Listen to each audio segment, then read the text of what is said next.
Great. Welcome, everyone, as the folks are starting to come in. We want to get Okay. started on time. I'm sure there will be a lot of good discussion to be had, so we want to make sure we have time for that. Welcome. My name is Ken Levinson. I'm the Executive Director of the Passive House Network, and I'm really happy to be here today with you all, with Christina Snyder of Certifiers Cooperative and Tomaz Stich of Stich Consulting and Design.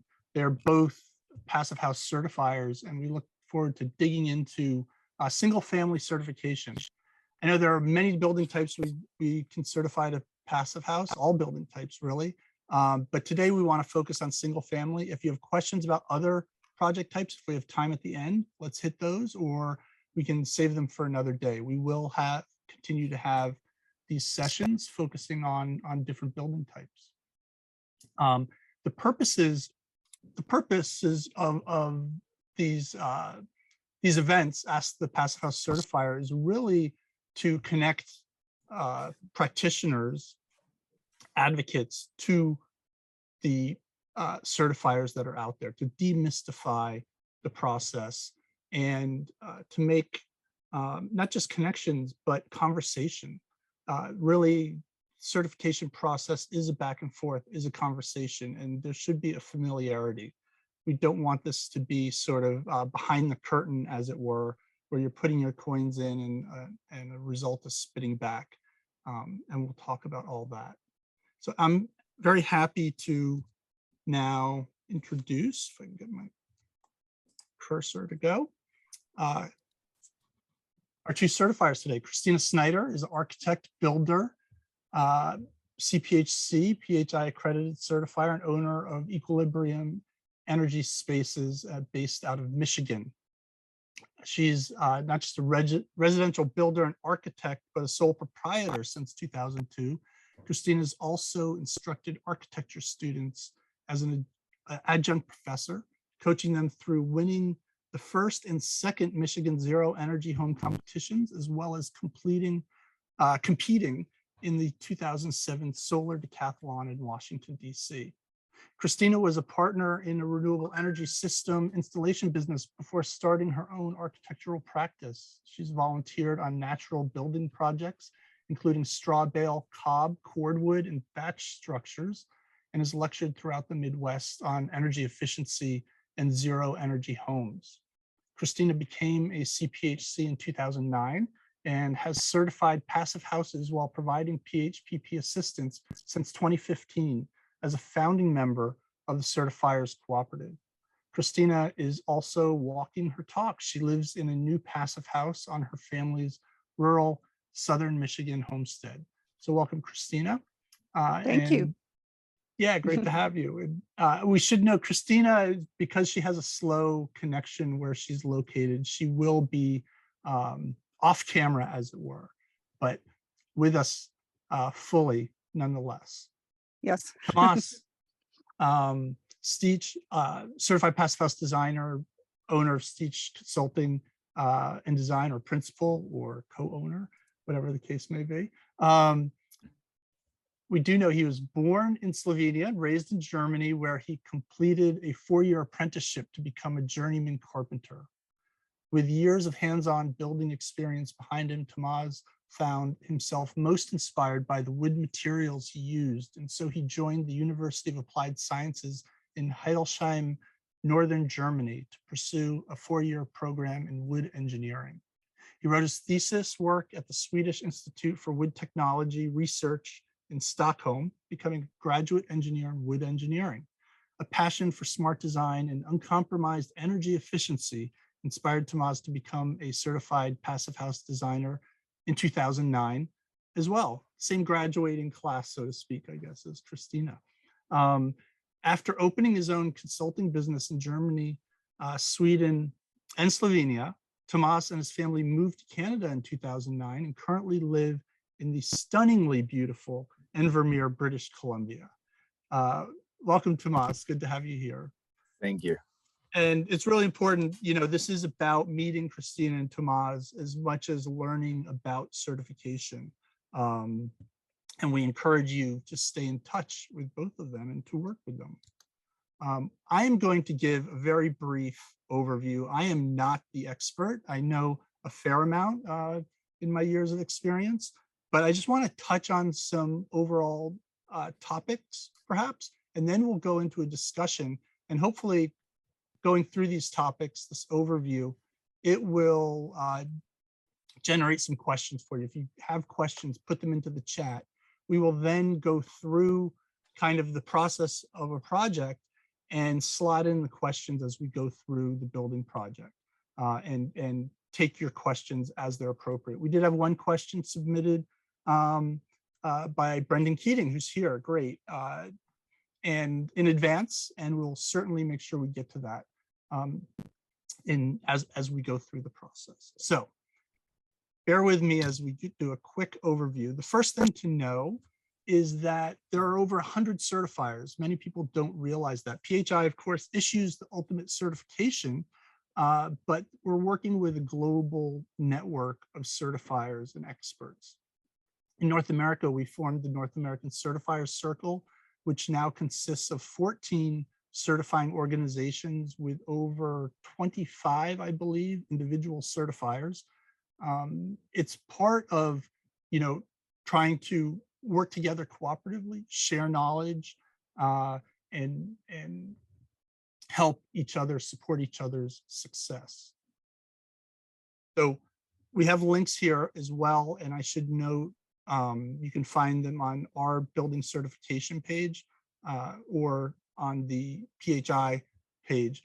We will make this slide presentation PDF available to all attendees.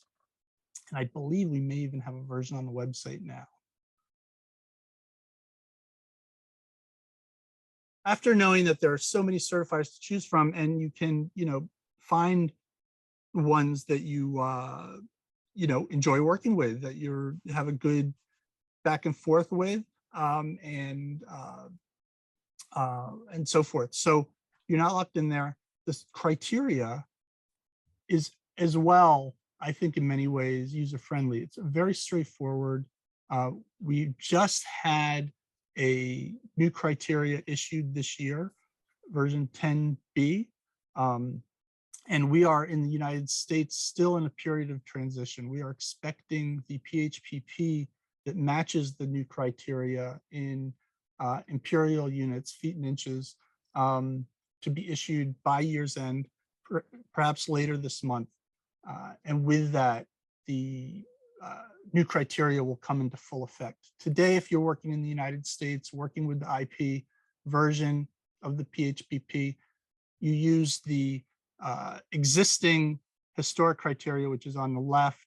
On the right, the criteria should be used as a guide, and as it's incorporating lessons learned, best practices, and so forth.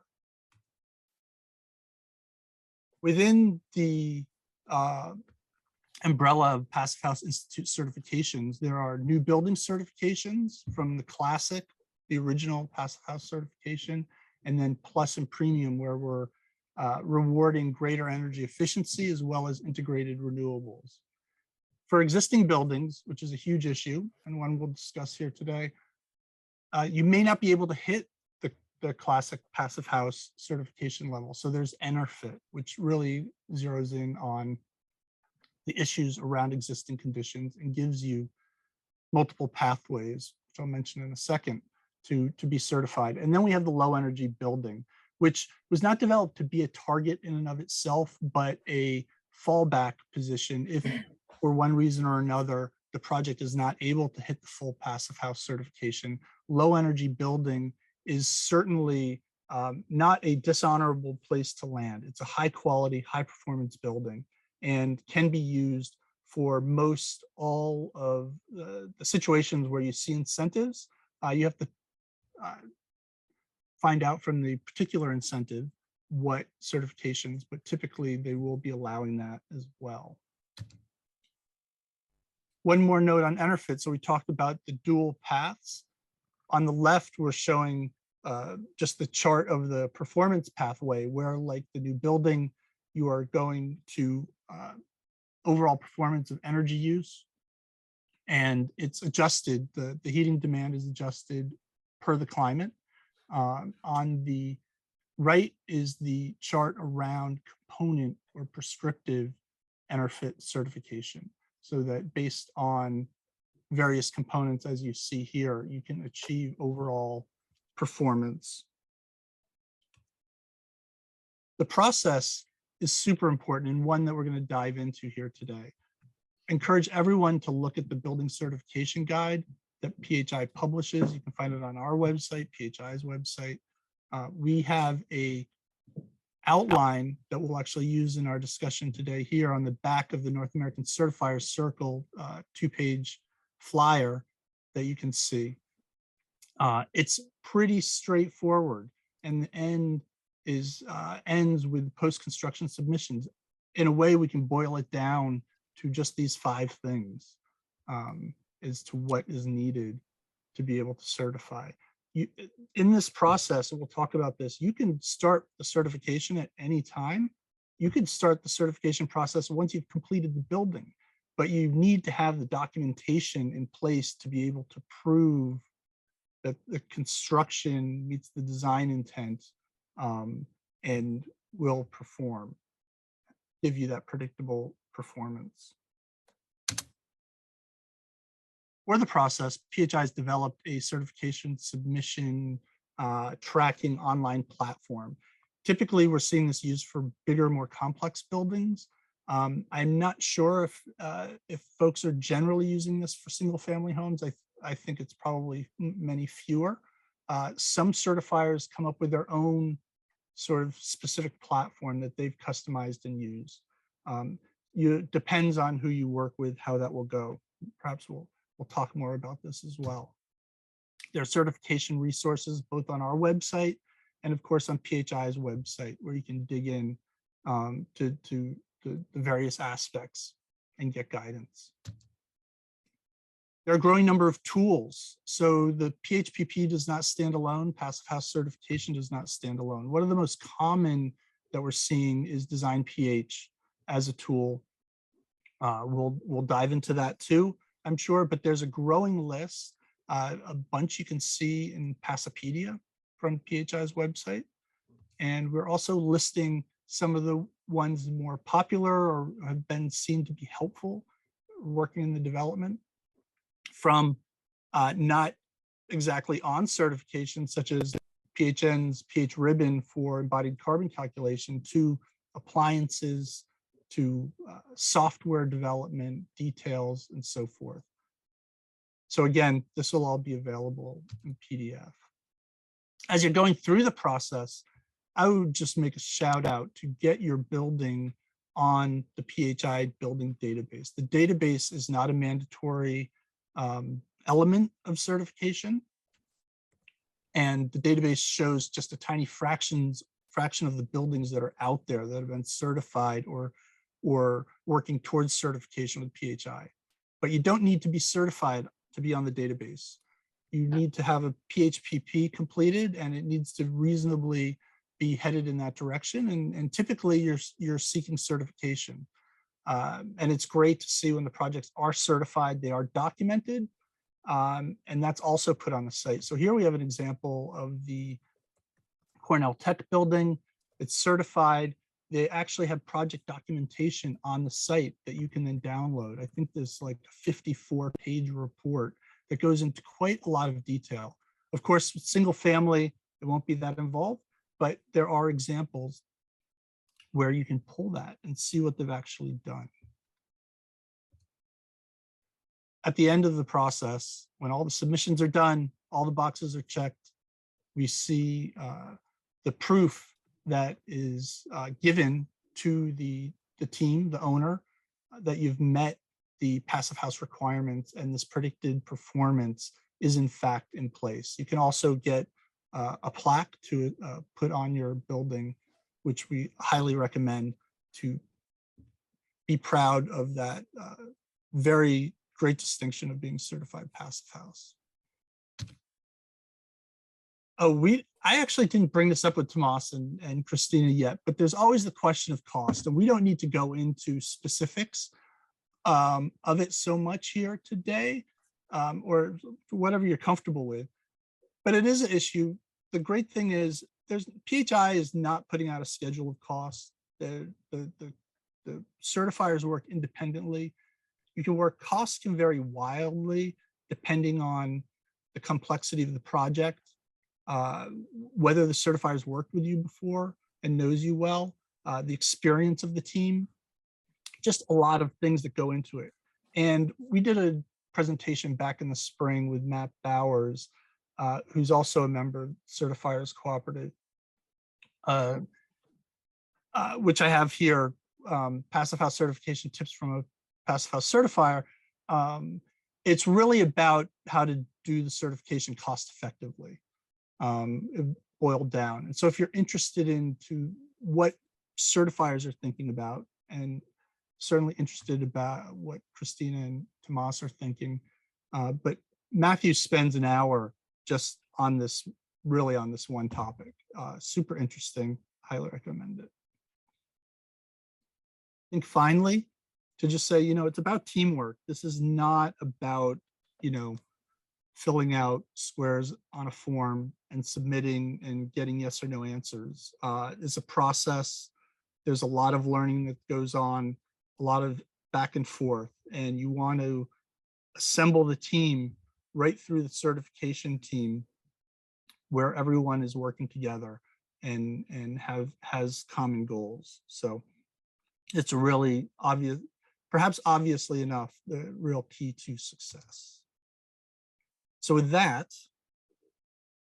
I'm happy to open this up. This is a very overwhelming slide, perhaps, in terms of text, but I thought it would be good to just put it up there for folks and talk a little bit about the process. So, and we'll go back and forth. So Tomaz and Christina don't work together. Typically, I'm sure they have different styles and slightly different approaches. So we're not going to hear carbon copy answers, and that's part of the point. At the end of the day, it's about hitting these high performance targets with assurance. So one of the big things, and I'll kick it off perhaps to you first, Christina, and then Tomaz, this whole issue of when to get certifiers involved in the project. What are you thinking about issues, why to bring them in at one point versus another, and what do you recommend, and where do you see the problems or the pitfalls in bringing them in early? We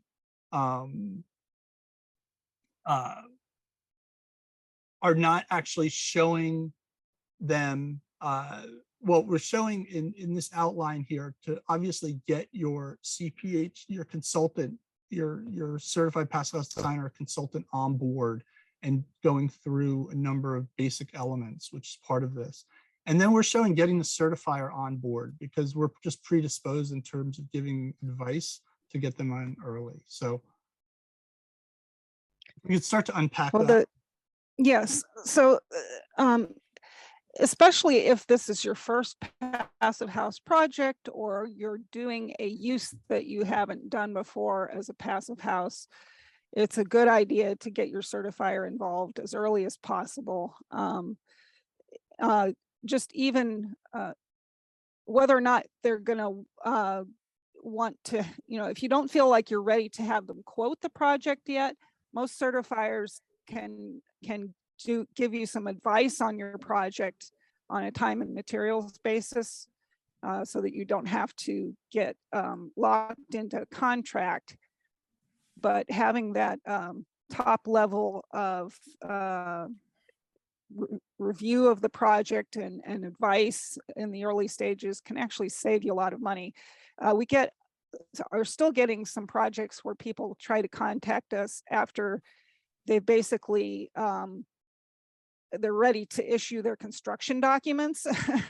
And at that point, the options for making changes has been severely limited, and so they're basically gambling that their consultant has done their energy calculations right, and that the certifier and PHI are going to be okay with the way things have gone so far. So, making changes at that point is going to be really expensive, which is why, we like to see people that don't have a lot of experience with a project get a certifier involved early. So. Right, great points. And just to tee off, and I'll hand it off to you, Tomaz, this idea of buying a few hours to, a relative short amount of time up front to get that initial evaluation so that they could tune it for a better price and project ultimately. Is that something you regularly do, Christina? It doesn't happen all that often. Sometimes we have done a feasibility study with people, but it should happen more often, in your opinion. It should happen a little more often, I think. How do you feel about that, Tomaz? What do you see in terms of starting? I absolutely agree with Christina. So the earlier the better to involve the passive certifier. What I usually ask as well is who's involved in the whole process. Is there a passive designer on board or not? Or do they already have experience with certification or not? Because that will kind of determine my involvement and my time as well. So if I know there's a passive designer involved, then I know what to expect. If I know there isn't one involved, then I'm pretty sure I'm going to have more work. And I agree with Christina as well to buy some initial hours to get a first review that can save lots of time and money. But don't, how should I put it? Don't make the certifier your passive designer. Because that's a good point. That's what happens quite often. People think, oh, now I have a certifier on board and I can just ask him and he will give me all the answers and solutions. And this is where it gets expensive. Right. Because as a certifier, we technically should only review things that are supplied to us in best case scenario, right? Right. So the more time we spend on checking things or that are missing, the more the cost is going up, generally speaking. And that's actually something that PHI requires of certifiers, is that we not do the work of a consultant and actually creating the energy calculations. Yeah. If we do some of that work for the client, then we can't be the certifier. So we're pretty careful about making sure that to separate those roles and find out who is going to be doing the actual preparation of the energy calculations. So we can do a little bit of instructing if people aren't familiar with how to do the calculations, but we can't do the calculations for you. Yeah, or point to those gaps or misunderstandings, where people may not see how things are connected. Not every certifier, but a lot of certifiers have been through the train the trainer certifications so that they can actually be instructors into how to do PHPP and stuff. So that's something that role of a trainer does not preclude us from being able to do certification work. Right. Yeah. Good point. And I think to just emphasize that the certifiers are meant to be and must be independent. That this is an independent check of the work and a rigorous check. And so we can't blend the roles. Certifiers will consult on other projects and operate. So they have the benefit of, from project to project, sitting on both sides of the table, from one side or the other side, which I think helps in providing service. But they do need to be independent.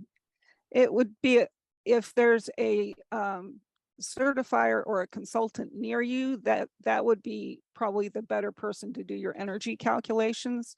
The certification work is a lot easier to do remotely, never having seen the project. So that's another thing to keep in mind. Yeah, that's true. Yeah, good. Well, I think so. In terms of, I'll get to a couple of the questions here that have come into the chat, because I do think they can fall into this first phase. One is just finding a certifier or finding a consultant for that matter. And one of the things is that the certifiers can be anywhere in the world. What we want, and the consultants for that matter as well, what we want is for them to be familiar with the local construction conditions, the traditions, what the expectations. We don't want different people in the team coming in with different expectations of what's there. We see Scott Eller in Ohio, where there's really no consulting around him to speak of. And then question for Colorado, where there actually is a local certifier based in Arvada, Colorado, EMU Systems, but really the certifiers can be anywhere. So perhaps speak to that, Tomaz, starting with you. I can show you where to find the list on the Passive House website if you want. Yeah, as you say, Ken, it doesn't matter where the certifier is located. It is important though to be familiar with the local building methods, I would say, because they vary quite a bit.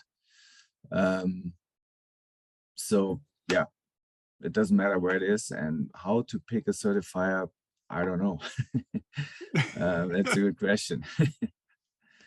Right. So what one, I mean, there are probably a lot of ways to evaluate, but one is certainly going to be price. And we had the question on price. How much should I budget for a first project for certification only? Fairly basic, lower end of 2,000 square foot home. Just a ballpark. I don't know how dangerous that is, how comfortable you are to maybe talk about some of the issues and what you see. Whatever we say, it will stick in their minds, this number, and it won't be right. But I usually have a first, when I quote a certification, I usually have a look on the actual building, how complex it is. And then I see, do I have only 4 walls or do I have 8 walls? Do I have 1 roof? Do I have 5 roofs, and so on, right? And this will determine basically my time. But generally, I usually charge between $4,000 and $6,000 for a single family house, Canadian dollars. So I just put the link to all of the Passive House certifiers in the chat. Okay, yeah. Yeah, that's the worldwide, right? Yes, that's the worldwide one. We will be at the bottom. Well, you will be near the top, Tomaz, because you're Canada, but it goes by country. So the United States certifiers will be at the bottom. Right. Well, and here's a simpler list I just put in the chat from the certification page, are all the NACC certifiers. And the passivehouse.com website also has, under certification, has a list of Passive House designers that can do the energy calculations and tradespeople that are certified for building. Right.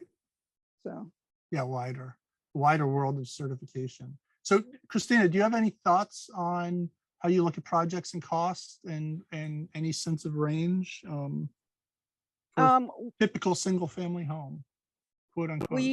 We like to, we'll need to see some drawings to be able to quote a project, because even if they're just schematic, because thermal bridges is one of the things that runs costs up a lot. So we can usually tell by even looking at the early schematic drawings where the geometric thermal bridges are. We add those up. If somebody has even started a PHPP, and they can send that to us. That helps us a lot with assessing what their skill level is. So Yeah. those are things that we look at when we're actually quoting a project. And I do believe, I think, if we take Tomaz's quote, not a quote, a range, a rough, very rough idea of cost, which is in Canadian, if we move that to US dollars. I believe Tad, who you work with, Christina at Certifiers, has expressed a similar range. So again, no two are going to be alike, but Yeah. we shouldn't be way out of whack unless the projects are way out of whack. That Right. should be the driver. And one To other some thing, extent, how busy the business is can impact too what the quote will be. Right. So, because you know, it's accelerating, and we keep having to bring on new certifiers to keep up with the flow. So. Absolutely. And just to note as well that in the cost of certification, this is not a scheme for PHI to make a lot of money.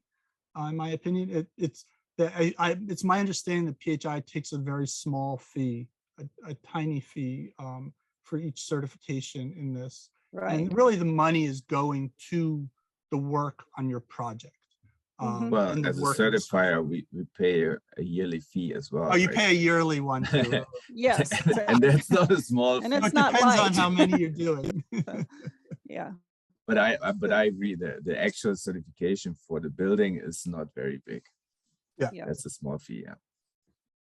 There can be things that aren't covered by that building certification fee. If we have to ask PHI involved questions that they can't answer off the top of their heads, then we may end up having to pay PHI some consulting fees as well. Yeah. But exactly. Right. Okay.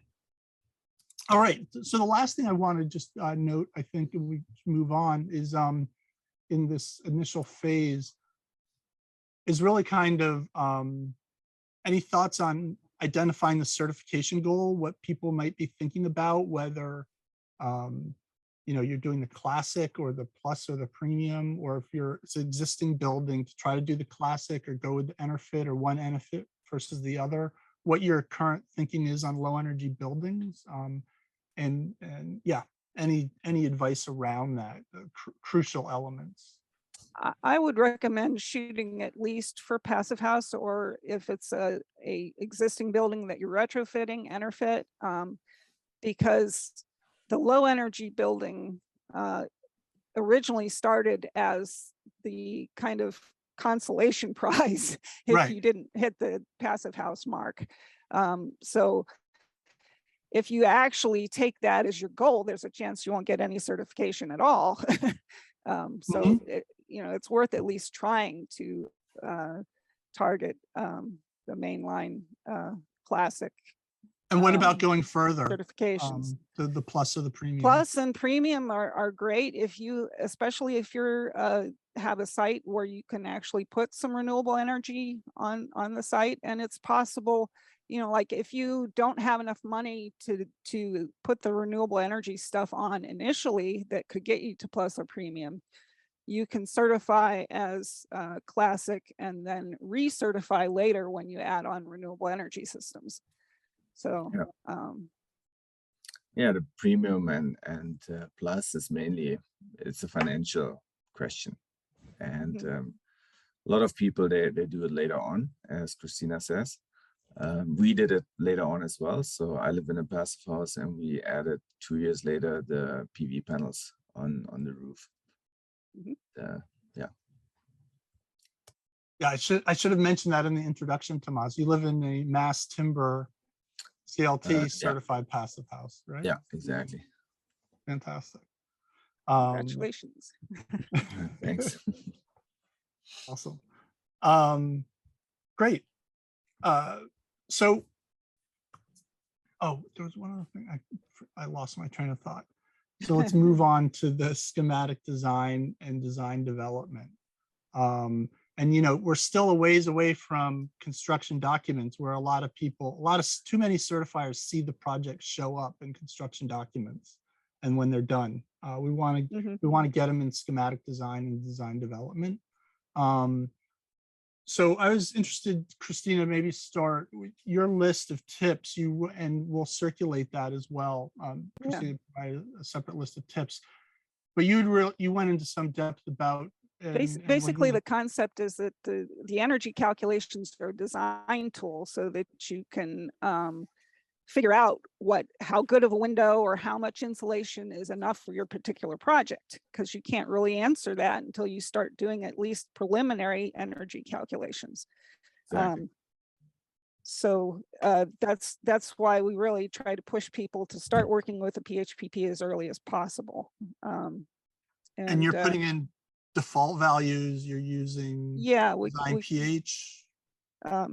So the first thing that I like to tell people is that you know, the PHPP, unlike other energy modeling software, it doesn't have a bunch of conservative assumptions built into it. So if it's the first time you're doing it, instead of shooting for the quota of 15 kilowatt hours per meter squared annually, that's, you know, on the verification plan, PHI has recommended that until you have all of your thermal bridges in, you try to get the energy, your results to come in at like 12 kilowatt hours per meter squared. So that's somewhere around like an 80% mark of what you're allowed to do, because those thermal bridges can actually represent a lot of heat loss.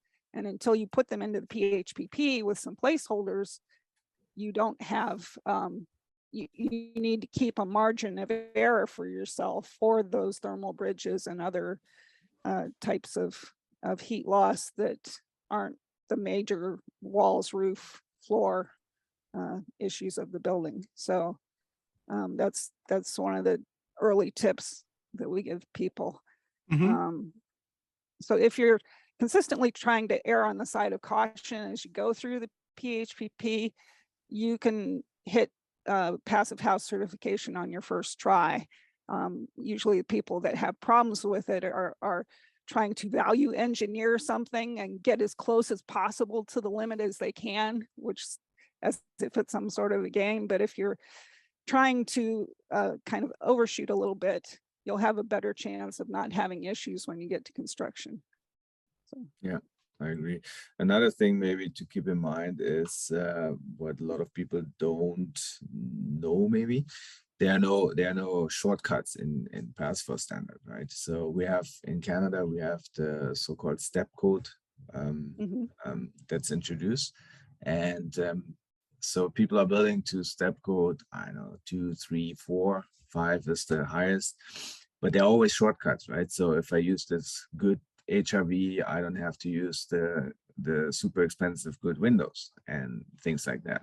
And this is what some people don't, not really get sometimes. There are no shortcuts. You have to use the good windows. You have to use the good HRV and. Right, so. Yeah. And I would, you know, if I wasn't sure I had enough money to hit the passive house standard the first time, I would prioritize making a passive house building envelope correctly to start with, because the mechanicals and you know, electrical investments can be upgraded later. They're a lot easier to swap out and put something else in, but you know, having to replace all your windows, or you know, if you don't have good enough windows, you might be ruling out hitting passive house in the future. So, right. And windows are kind of the weak link in the chain of your good super insulated envelope. Yeah. So don't skip on those. Right. Oh, go ahead, Tomaz. No, I absolutely agree with Christina. Yeah, and I was going to also amplify that and say the windows are probably this, you know, the single least most underappreciated component in terms of the dramatic effect that they have on the performance of the building. And so in looking at this step 2 in schematic design in DD, where you're filling in these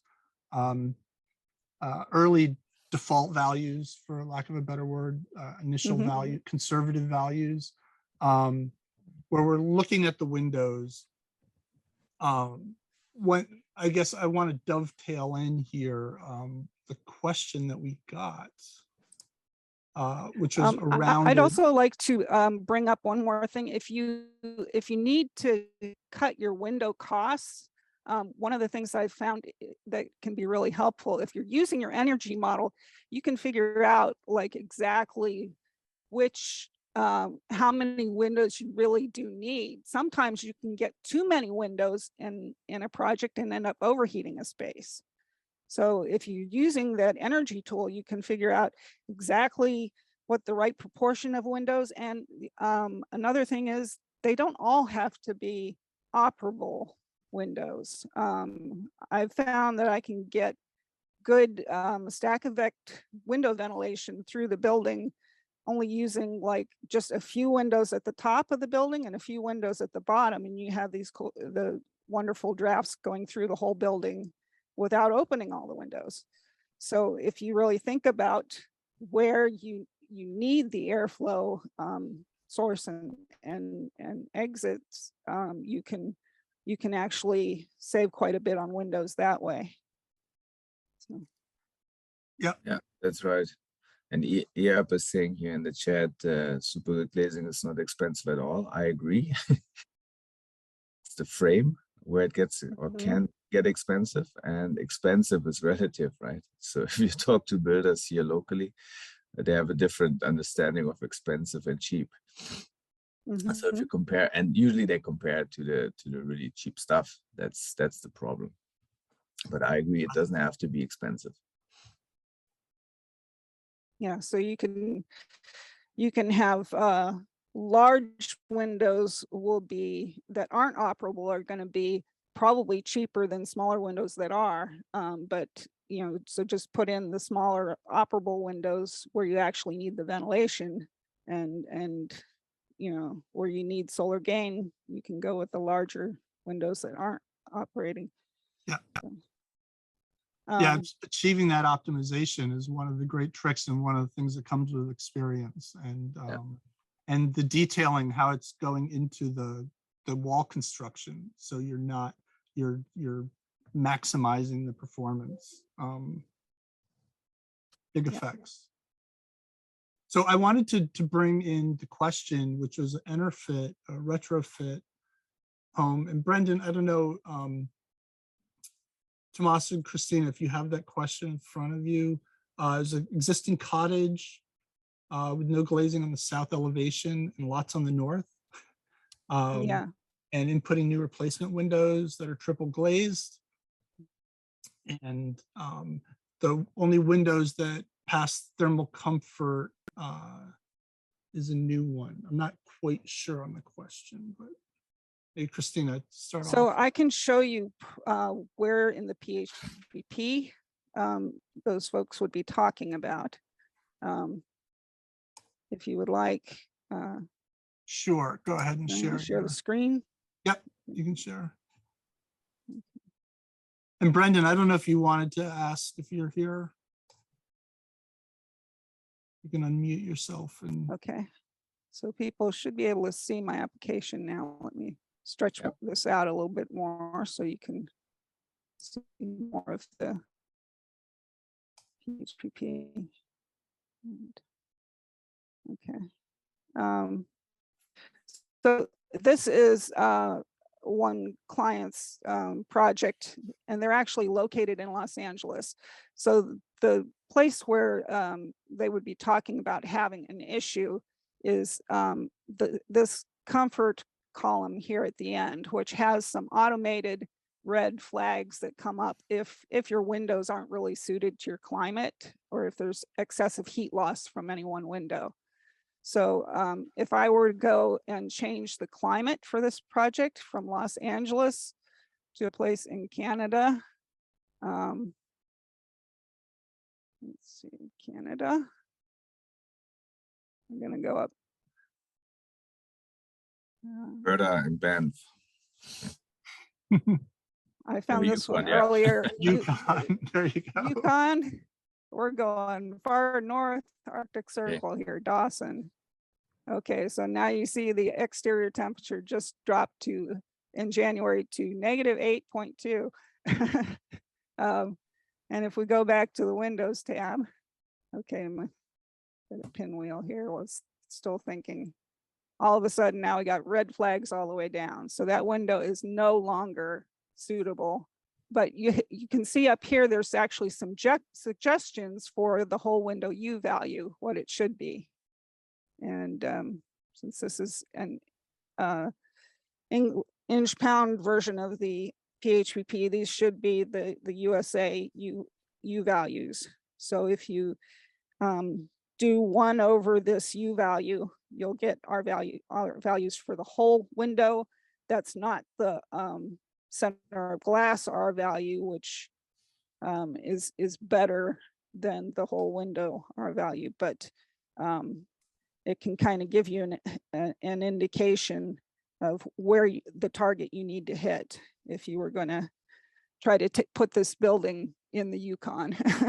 So you could see there were no problems in Los Angeles, but that's the thing they were talking about. There's also here, let me see if I can. Maybe quickly what it actually means, the comfort criterion, is that you might end up with condensation on the coldest night in the year.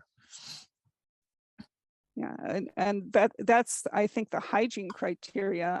Yeah. And the comfort criteria is about whether somebody Exactly. is sitting close to the window. But yes, that we have, and you can't, if there's condensation problems anywhere in your building, you're gonna you're not going to be able to certify it as a passive house building. So let me see if I can scroll down over here. Interesting comment that the comfort includes the relative humidity levels. So to get this one out thing of I the just want to road. throw out there, maybe Tomaz, you have a thought on this. So Brendan put in a direct message to me. He threw us revealed here, and you're welcome to come on and speak, Brendan, if you want. Take a minute for this. He's a student, and the project's actually in Dublin, Ireland.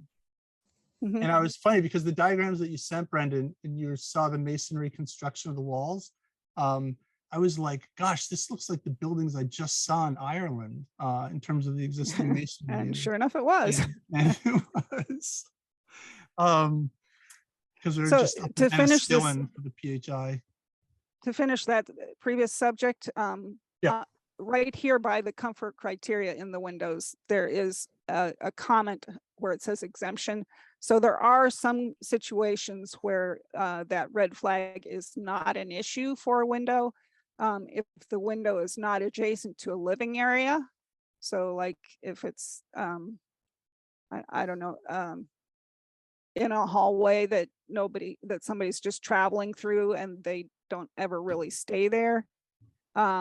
If the comfort is ensured by means of nearby heating surfaces, so that's one way you can get an exemption, is to actually put your heat sources right by windows that are giving you problems. And then if there's no concerns relating to thermal comfort in the direct vicinity, again, I think we've used that, like if it's a kitchen or something, and when people are in there, they're basically making heat. And you've got a window over the sink that's giving you an issue with a red flag. Sometimes we've got an exemption for that. And then if the window is less than 11 square feet, which is basically 1 meter square, then you can get an exemption for a red flag. But you don't want to have like this with red flags all the way down. That means you're going to need to pick a better window. Right. Yeah, I agree. So, Okay. Great. So let's keep going as we move through this. I want to share back if we can. Yeah, let me, Unshare. can you take it back I think without so. me? Yep. I think I Oh, can. good. There we go. So talking about thermal bridges, where we start calculating thermal bridges or counting thermal bridges, and where do you see that coming into play in single family homes? Also on the shading side, using design pH or not, and where that, should start to be amped up. If your building is in the middle of a cornfield or something, and there's nothing around for miles that is going to cast shade on your building, then maybe you don't need to use design pH. But most people find that it's a lot easier to use design pH because it will create the shading values for each window in your project automatically. All you have to do is basically draw your project in 3D and put in the relevant context around your project that's going to cast shade on the building. So other buildings and trees and things. So I do have an image of a project that I did, a shading study with design pH is an add-on in SketchUp, which is a pretty easy 3D drawing software to use. I've actually even taught the very basics of SketchUp to some grade school children in a single session, and they were just having a great time playing with it. So cool. So Tomaz, what's your feeling in terms of bringing in the thermal bridges, and where do you see it? Yeah, tricky. as early on, I would say, but it doesn't always work that way, right? So we have the thermal bridge catalog from PHI. So that's a good help, I would say. Is that a just certifier tool, or is that something that's publicly available? I'm not sure. Do you know, Christina? If it's only for certifiers, but I don't think so. The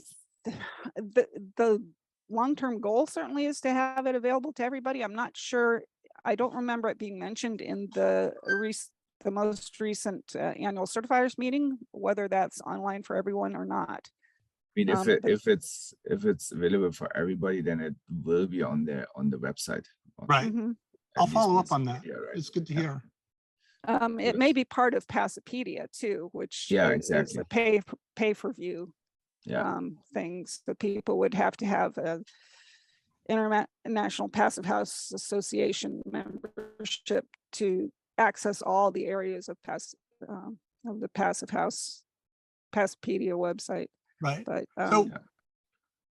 there are some other thermal bridge catalogs as well that are, especially from Canada. There have been like Herzog. I don't have that link with me right now, but if you ask your certifiers, there are places where you can find catalogs that you can get some general placeholder values from. Exactly. To use in. Great. But I also agree. Mentioning that the Pasapedia, that a catalog has been released in Pasapedia. Okay, great. So, thank you, Vlad, for that pointer. So we're going to run out of time here pretty quickly. I knew we could fill it too easily. I wanted to touch base on the concept of a design stage assurance letter, and I don't know if you both do this regularly. I know we've seen where there are incentives involved. I know with the Marshall Fire rebuild in Colorado, Excel Energy requires a design stage assurance letter. Actually, that may have ended up changing. For certain incentives, it will be required. Vancouver is like half of the passive house projects in North America, and they require it. So almost every project we do requires Oh. issuing us a letter. Okay, and Tomaz, maybe can you just put a little bit into, what does it mean to get a design stage assurance letter? Well, it's as Christina says in Vancouver, it's pretty much every building where they require this assurance letter. But I do issue it on every project basically. So they have a, how should I put it? It's a first check, or yeah, that you're on the right way basically. And yeah, I issue it every time on every project basically. But you need a pretty comprehensive set of inputs and specifications, right? At Yes, that point, yes. because essentially you're saying, if you build it to this specification, to this documentation, we shouldn't have a problem. Yeah, exactly. So I mean, basically, if something changed along the way, then you have to reassess, review, right? But it should be the complete submittal Yeah. with everything but the proof from the construction phase. Yeah. Right. So I do want to circle back on a couple of things, but before I do, make sure we get to the end here. And I know there was a question about finding the certification protocols. So certification, of course, is rigorous, and it depends on what was ultimately built, as-built plans, the as-built PHPP, the builder assurance that has been built, and not just their assurance, but photo documentation, Yes. lower door tests and commissioning to back that up. Maybe start with you, Tomaz, on this one. Well, first, finding the protocols for the documentation and any advice on this closeout. Well, I told you earlier on, but so it's not my main business, certification, or Right. as a certifier. So I keep it pretty local, I would say. So I use emails and I request mainly all the documentation for construction, PHPP, and then later on blower door test and HRV commissioning. So those are the main parts that I'm requiring, and then of course thermal bridges and so on. But yeah, and then I don't use the certification platform, the online platform. Found it it takes too long time to communicate with the client. So I use just Dropbox or email. Right. So this really goes to the different the platform. One of the benefits of the platform is it does have basically a checklist of everything you need to provide. That's true. So if you're not going to use the certification platform, there's an older version of the checklist in Excel that we use when we're doing just using Dropbox or something to speed up communications, so that we have a checklist of what they need to provide us, and we can give them that. So basically they go through that, and it's got the exact same stuff that needs to be on the certification platform, and we can check those things off together as they are filling in their documents. So I guess the question is, though, and Vlad is pointing to, the PHI does have generated like some protocols, right? The documentation, the documentation is needed. So where do we find that? That's on the PHI site? You need to dig into. Yeah, the criteria are there for, and you want to make sure that you're looking at the criteria that matches your version of the PHPP that you're using, because the criteria do shift a little bit over time as they issue new versions of the PHPP. And then there's the building certification guidelines. I think you had a link to that on the NAPHN website as well. So those will get you started, but a lot of the other things that he's talking about are spreadsheets and external tools like photo documentation. Those are available on the, well, they used to be on the PHI website. I think some of them may have gotten moved to Pasapedia, but I think to some of the free areas of the Pasapedia. Mhm. And if not, It's a one of the juggernaut. benefits of engaging your certifier is that they've got all these forms and things, so they can give you those as well. Right. That's the keys to the kingdom. So I know, Tomaz, I don't know if you need to jump right this second. We're gonna wrap up here in a minute. I don't know, Christina, if you could hold on for Sure. a couple I'm minutes, here. or Tomaz, if you can for a couple I minutes. can, yeah, I can. You can for a couple more minutes. Good. So there was a question, I think, somebody who's somebody here who's actually in the Marshall Fire rebuild, and asking about the schedule implications of certification. I think it's another one, along with cost, that's everyone has in their mind, and how, and I guess I might ask, how do we minimize the schedule implications of certification?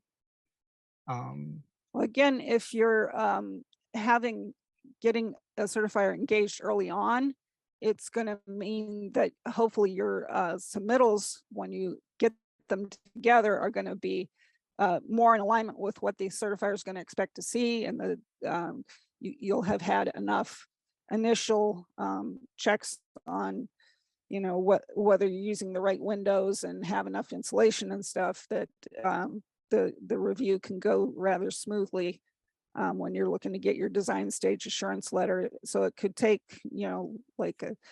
and after you get us the package, it will take somewhere around 1 week of a certifier's attention to go through the 40 tab PHPP, and check what you got in terms of your calculations, and sign off on things.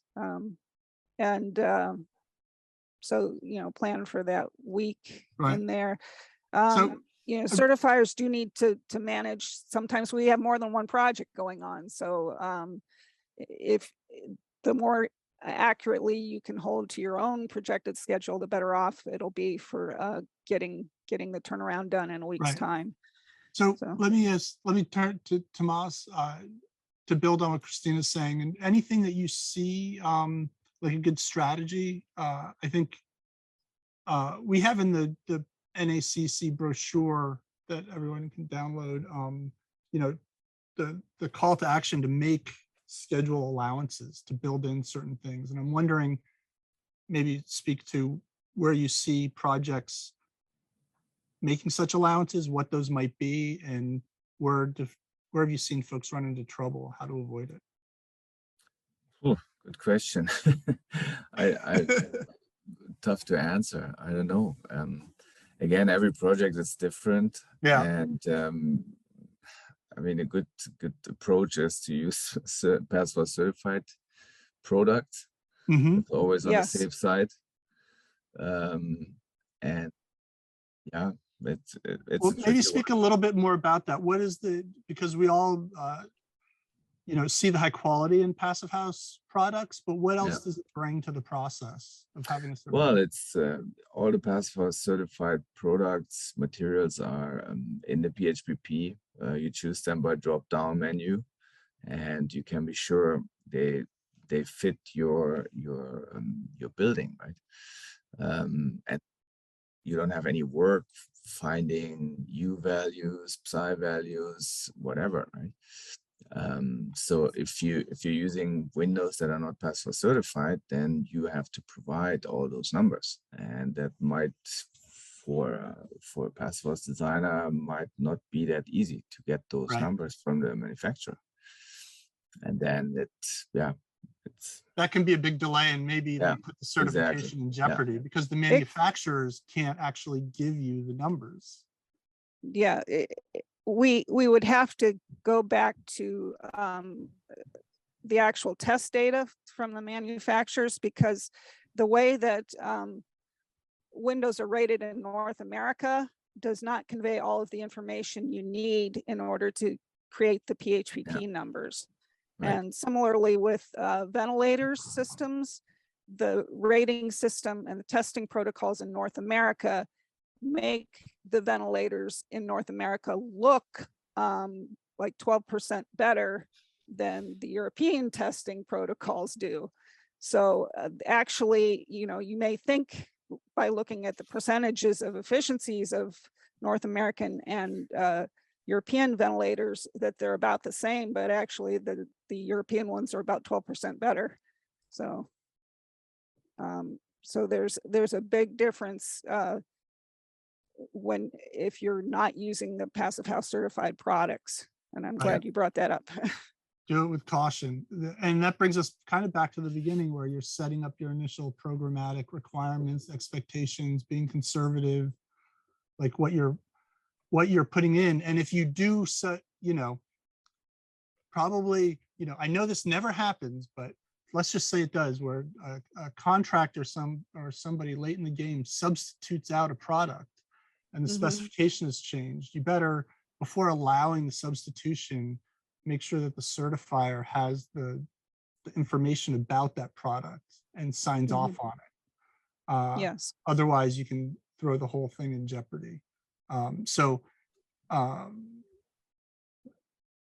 would argue that a key aspect to making a successful project is being conservative, not just in the performance values, but also in the budgeting, that you're baking things in so you don't find yourself at the end of the day trying to do quote unquote value engineering, substituting out lesser products, and throwing the performance of the building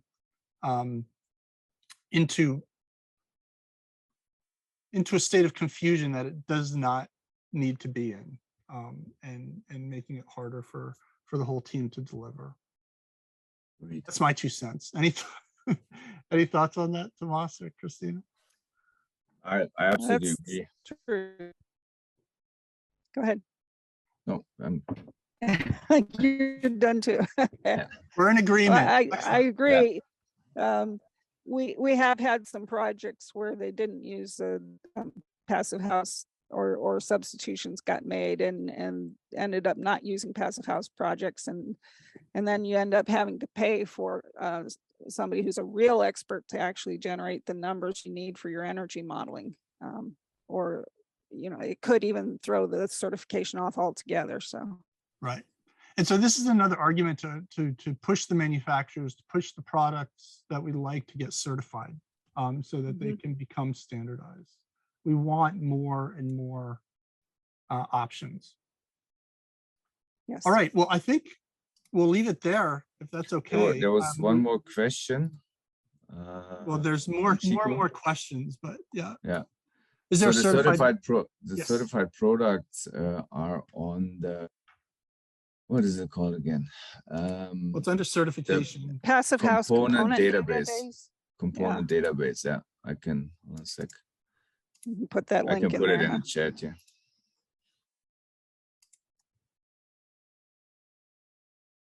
To everyone, and oh yeah, Great. Yeah, it was a little faster here. Great. Yeah. All right, terrific. Well, this is just sort of part of an ongoing conversation.